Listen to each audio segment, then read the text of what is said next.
विश्व भर में लोगों से कहना चाहता हूं, कम make in India.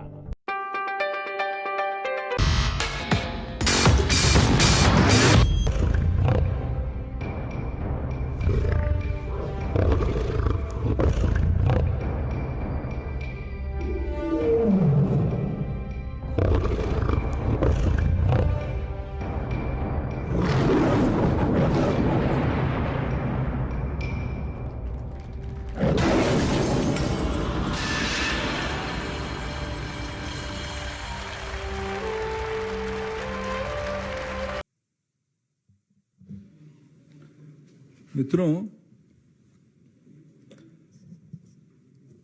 INDI alliance यानी घमंडिया गठबंधन की नेता जिस प्रकार भारत की सभ्यता को, भारत की मूल आस्था को, सनातन धर्म को यानी हिंदू धर्म को एक प्रतियोगिता की तरफ गाली देने में, कोसने में, अपमानित करने में जैसे मानो एक कंपटीशन शुरू हो गया है। कुछ पुरानी याद सामने आती है। 3 दिन पहले ये घटना हुई है। ये घटना कोई अनायास नहीं हुआ है, अचानक कहते कहते कह दिया गया, ऐसा नहीं हुआ है। एक सेमिनार में, जिस सेमिनार में जिसके कारण, जिनकी बयान के कारण ये विवाद हुई है, उन्होंने एक सेमिनार में उदयनिधि ने उसको बोला है और उससे मुंबई की उनकी अभी इंडिया अलायंस की मीटिंग हुई है, घमंडिया समूह की मीटिंग हुई है। उस कन्वेंशन में उन्होंने कन्वेनर तय नहीं कर पाया, नेता तय नहीं कर पाए, लेकिन नीति तय कर दिए। नीति उन्होंने तय किया, सनातन को नीचा करना। इसलिए कभी उदयनिधि, कभी कार्ति चिदम्बरम, कभी प्रियंका खड़गे, कभी बिहार की शिक्षा मंत्री नीतीश जी के शिक्षा मंत्री, कभी युवराज अखिलेश यादव जी के प्रमुख नेता स्वामी प्रसाद मौर्य जी, कभी केजरीवाल जी के नेता गौतम जी। ये सब एक योजना के तहत अलग अलग समय में इस काम पे लग गए हैं। और अभी अभी तो कांग्रेस पार्टी की प्रमुख नेता वेणुगोपाल जी का बयान में अभी आज से देख रहा था।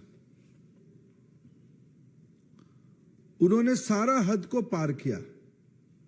जब आप लोगों ने उनको पूछा कि इसमें कांग्रेस पार्टी की टिप्पणी क्या है, उन्होंने उसमें कहा कि कांग्रेस पार्टी सर्वधर्म समभाव पे विश्वास रखती है। कांग्रेस पार्टी अभिव्यक्ति की स्वतंत्रता को सम्मान करती है। हम पूछना चाहते हैं कि क्या सनातन धर्म को गाली देना, हिंदू धर्म को गाली देना कांग्रेस पार्टी की नीति बनी हुई है? यह घमंडिया गठबंधन की नीति बनी हुई है? भारत में जन्म हुआ सभी पंथ संप्रदाय, सभी उपासना पद्धति, सभी मत सनातन की अंश है। अगर हम भारत की पार्लियामेंट की, लोकसभा की जो घोष वाक्य है, उसमें लिखा गया है धर्म चक्र प्रवर्ताए, यानी धर्म चक्र चलते रहे। यह पार्लियामेंट की घोष वाक्य में लिखा है। भारत की सुप्रीम कोर्ट की घोष वाक्य है, योत धर्म तोत जय, यानी जहां धर्म वहीं जय होगा। यह सब सनातन है। क्या गांधी परिवार को खुश करने के लिए मैं इसलिए 2014 की बात, 2009 की बात याद करता हूं, 2014 की बात याद करता हूं और सुप्रीम कोर्ट की हेट स्पीच को याद दिलाता हूं। सुप्रीम कोर्ट ने बड़े स्पष्टता के साथ कहा है, कोई भी नेता समाज में, अभी अभी कहा है कि समाज में तनाव पैदा करने के लिए कोई भी काम ना करे। 2014 की पहले आप याद करिए 11, 12, 13 में भगवा आतंकवाद का शब्द लाया गया। किसी ने तो नहीं कहा गुलाबी आतंकवाद, किसी ने तो नहीं कहा कि सबूज आतंकवाद, किसी ने तो नहीं कहा ब्लू आतंकवाद, मैजेंडा आतंकवाद। आपने क्यों कहा था भगवा आतंकवाद? क्यों? आपकी पैर के नीचे जमीन जा चुकी थी, आपको इसके अंदेशा लग गया था। इसलिए समाज में तनाव बढ़ाने के लिए, समाज में विद्वेष बढ़े, आपने जानबूझ के एक नैरेटिव सेट किया। हम लोग कोई ना भूले, विदेश में जाके ये बात कही गई थी कि हिंदुत्व को डिसमेंटल करने की वर्कशॉप की जाती, उसकी पुनरावृत्ति अभी हो रही है। अभी देश की सर्व समाज की लोगों ने, सभी जाति संप्रदाय पंथ के लोगों ने जब एकजुट होके एक कल्याणकारी व्यवस्था के साथ खड़े हैं, ये वंशवादी नेताओं को ये पच नहीं रहा है। इसलिए पुनः उन्होंने पुराना स्टोरी लाइन को लाने के लिए काम किया है। ये नफरत की दुकान चलाने वाले लोग, ये कहते हैं हम महवत की दुकान चलाते हैं, ये नफरत की दुकान चलाने वाले लोग, ये अंग्रेजों से ये गुण उनमें अभी भी बचा है। फूट करो और राज चलाओ, डिवाइड एंड रूल पॉलिसी के तहत समाज में विद्वेष खड़ा करो और एक तबके को पकड़ के भय खड़ा करके राज करो। इसमें अभी तक आश्चर्य की बात है, राहुल गांधी चुप है। वो तो मंदिर जाने वाले हैं,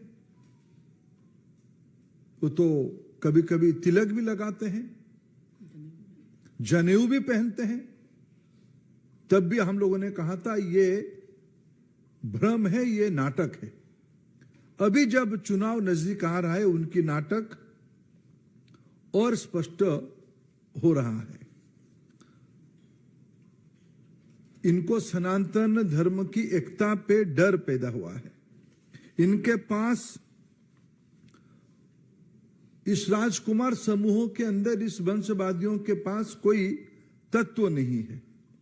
ये कोई, इसलिए हमें कोई आश्चर्य नहीं हो रहा है।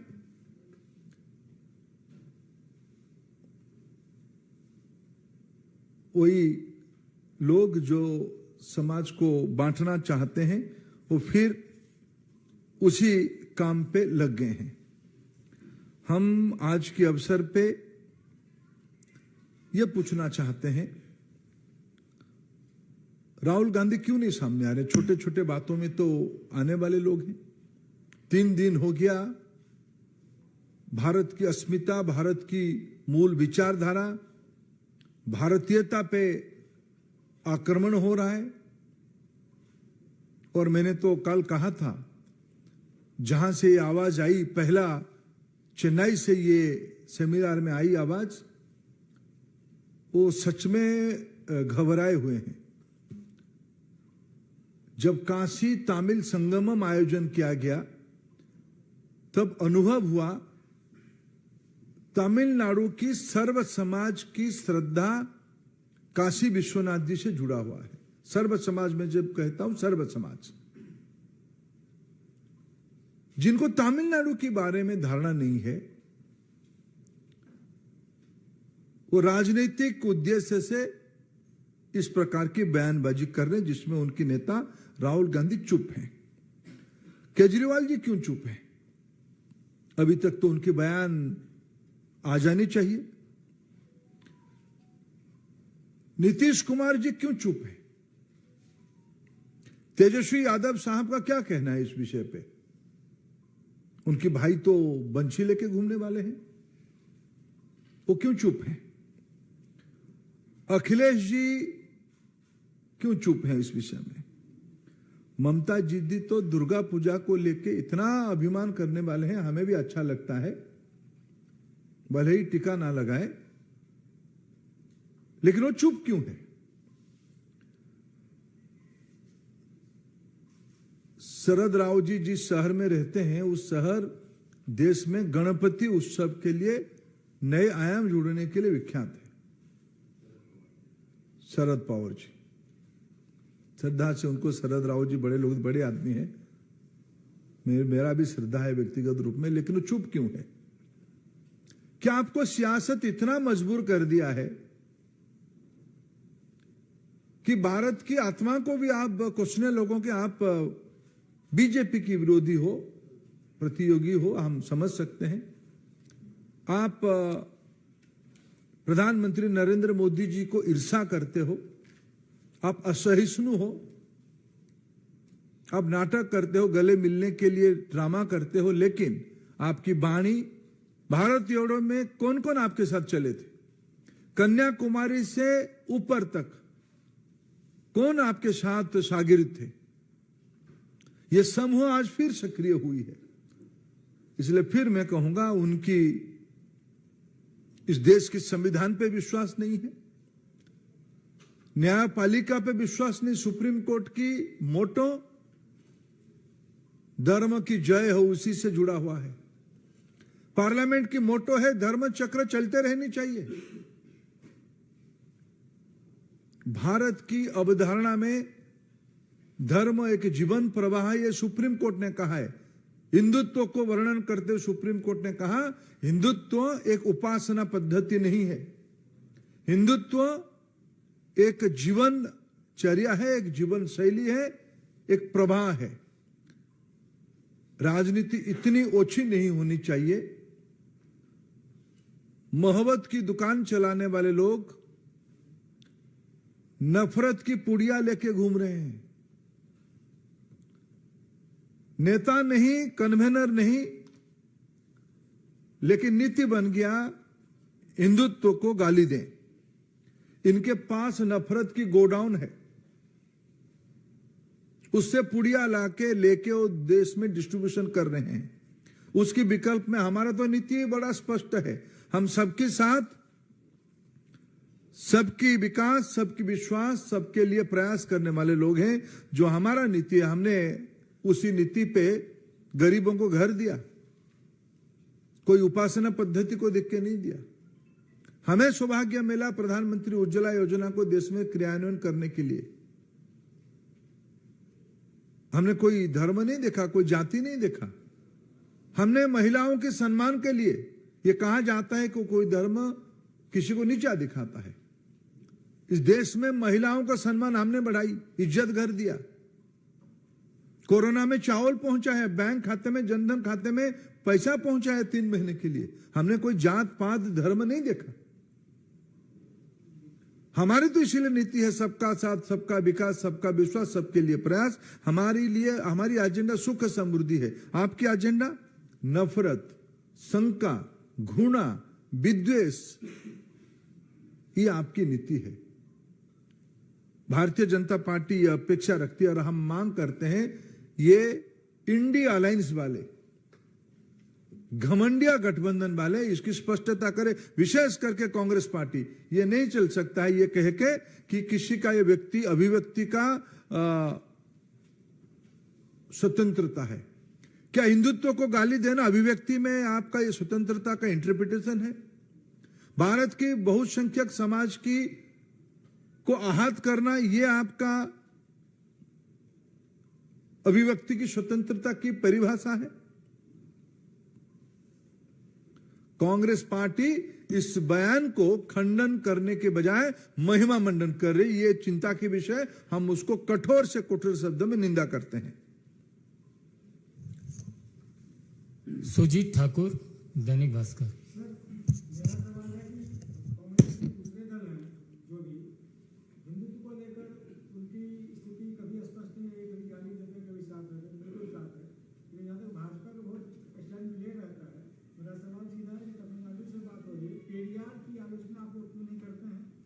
देखो हमें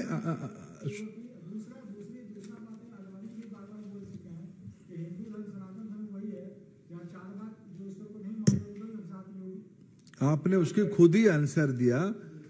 भारतीय जीवन प्रवाह उदारता और व्यापकता को ही सम्मान करती है, डेमोक्रेटिक है, प्रोग्रेसिव है, साइंटिफिक है।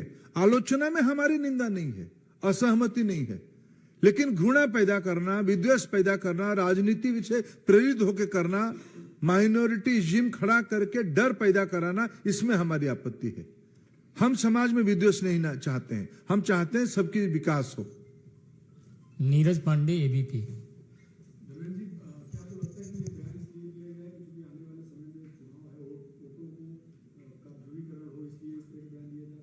देखिए, जिनके पास मुद्दा नहीं रहता है, हमने कहा ना, पीढ़ी दर पीढ़ी इनके हाथ में देश की बागडोर रहा।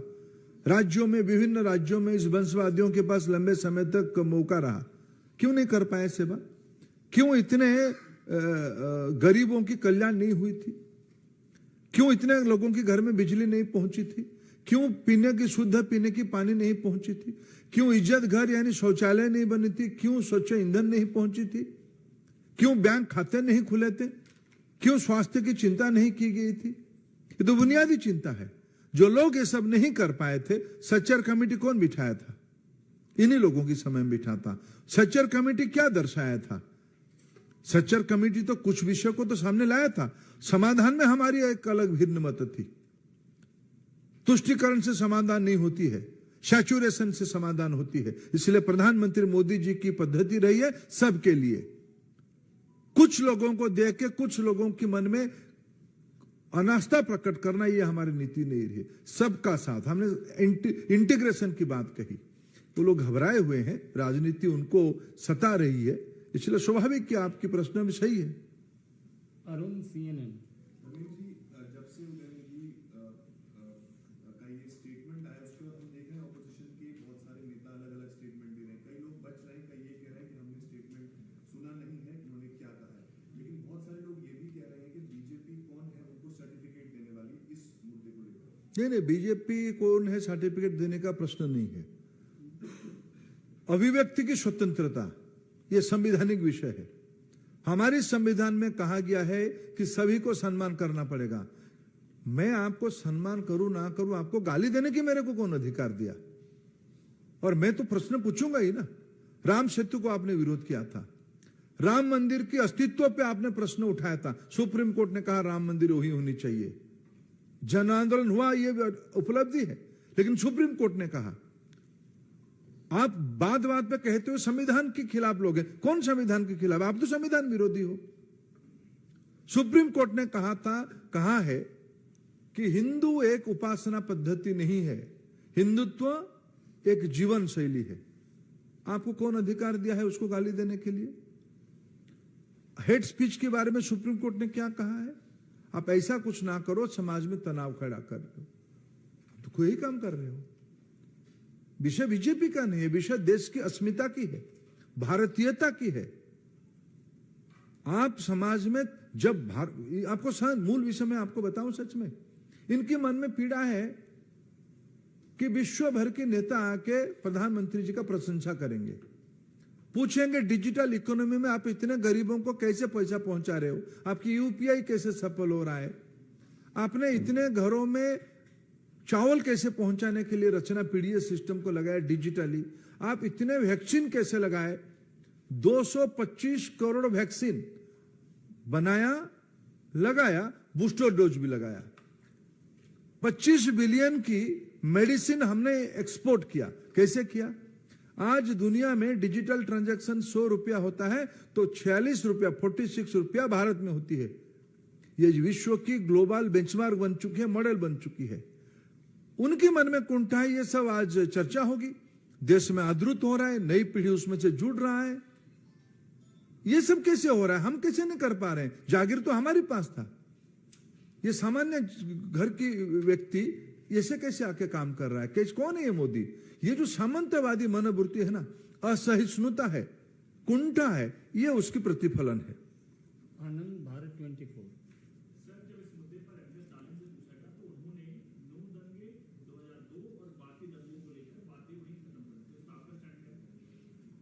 देखिए, उनके घर में मैं तो आज एक विषय को आपको याद दिलाऊं। अगर उदय निधि नाम क्या है? उदय और निधि। अगर अपनी मां को पूछ लेते कि मां, मैं ये कहने जा रहा हूं, मां को मैं मेरा बड़ा आदर करता हूं, आदरणीय स्टालिन जी की धर्मपत्नी को, नाम है दुर्गा जी, रोज शक्ति का दर्शन करते हैं। ये भारतीयता है। अगर थोड़ा बहुत पूछ लेते ना, दंगा 2014 के बाद भारत में नहीं के बराबर है। आज भाईचारा की सरकार है, विकास की सरकार है, सौहार्द की सरकार है। ये सब भी, ये सारे में आज भारत 5 नंबर की अर्थनीति बन गई। पीड़ा उस विषय की है। आमोद राय टीवी 9। सर, पहले उत्तर प्रदेश, बिहार और अब दक्षिण भारत में ये लगातार जो हो रहा है, ये कहीं ना कहीं ओबीसी वोट को अपने तरफ उद्धार करने के लिए किया जा रहा है या हिंदू वोट बैंक में बांटने की कोशिश कर रहा है? देखो, भारतीय जनता पार्टी सर्व समाज, सर्वस्पर्शी और सभी को साथ लेके चलना चाहता है। आज जो बीजेपी की जनाधार बना है, जो 2014 में प्रधानमंत्री जी पहला भाषण में पार्लियामेंट की सेंट्रल हॉल में कहा था, मेरे सरकार देश की गरीब, महिला, वंचित, अनुसूचित जाति, जनजाति के प्रति समर्पित रहेगा। पिछले 9 सालों में उसमें हमने काम किया है। घर में उजाला लाए हैं, घर बनाई है, पानी पहुंचाया है, शौचालय बनाया है, स्वास्थ्य की चिंता किया है, रोजगार बढ़ाया है। इस साल बजट में 10 लाख करोड़ रुपया की कैपेक्स इंप्लीमेंट हो रहा है, रोजगार बढ़ रही है। भारत दुनिया की स्किल हब बन रहा है। इसमें हम विश्वास करते हैं। भारत की कुछ सहजता रहेगी, लेकिन हमारे विश्वास है विकास के साथ, एस्पिरेशन के साथ लोग जुड़ेंगे। यतीन ने टीवी 18।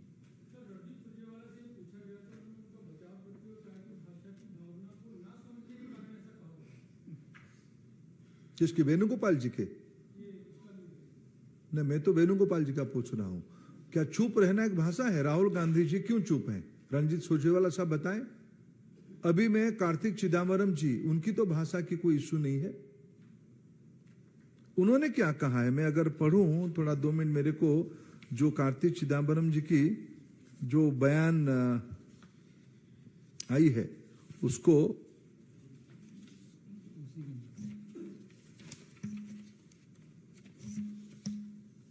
कार्तिक चिदम्बरम जी ने कहा है कि इसको फेंक देना चाहिए, हिंदुत्व को,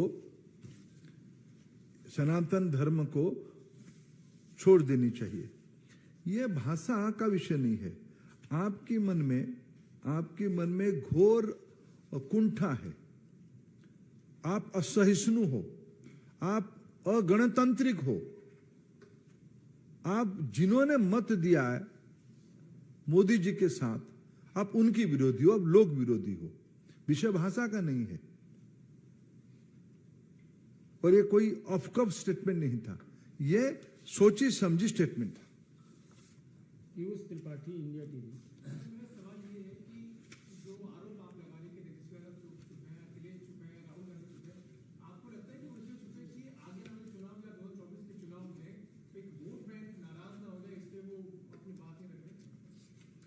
देखिए उनकी नीति, मैंने कहा 2009 की एक स्टेटमेंट में आपको, मैं इतना पुराना बात नहीं उठाना चाहता लेकिन आपने कहा, तो 2009 की मैंने राहुल गांधी जी की एक विदेश में, फिर यही नहीं विदेश में मैंने एक स्टेटमेंट देख रहा था 2016-17 में अमेरिका में जाके एक स्टेटमेंट दिए। आए दिन जब विदेश जाते हैं वहां उनको हिंदुत्व डिसमेंटल करना, भगवा आतंकवाद के बारे में वर्णन करना। कभी उन्होंने पिंक रिवॉल्यूशन के बारे में कहा है क्या? कभी उन्होंने ब्लू रिवॉल्यूशन के बारे में कहा है क्या? ब्लू आतंकवाद के बारे में कहा है क्या? पिंक आतंकवाद के बारे में कहा है क्या? भगवा क्यों? ये तो एक सोची समझी, मैंने फिर इसको मैंने उनकी जो मोहब्बत की दुकान की भाषा में कहूं, नफरत की गोडाउन और घृणा की पुड़िया बेचने वाले लोग हैं। मोहित भट्ट, टाइम्स नाउ। सर सुबह से सर जब से बीजेपी ने काफी मुद्दा उठाया है कि उदयनिधि स्टालिन के बयान कम हो गए हैं, वो मीडिया से भाग रहे हैं। टाइम्स नाउ ने जब उनको एयरपोर्ट पे सर कंफर्म किया तो रिपोर्टर्स के साथ जो है पुलिस वालों ने बदतमीजी किया, वहां पे सर सवाल पूछने नहीं दिया। उदयनिधि स्टालिन सर भागते जा रहे हैं सवालों से और पुलिस पहुंचने नहीं दे रही है सर मीडिया को उनके पास। कैसे देखेंगे? जनता से कहां भागेंगे? पुलिस से तो पुलिस की उनकी राज्य की पुलिस से वो मैनेज कर लेंगे, जनता से कहां भागेंगे? और आप कहां छोड़ोगे? नंदी भाई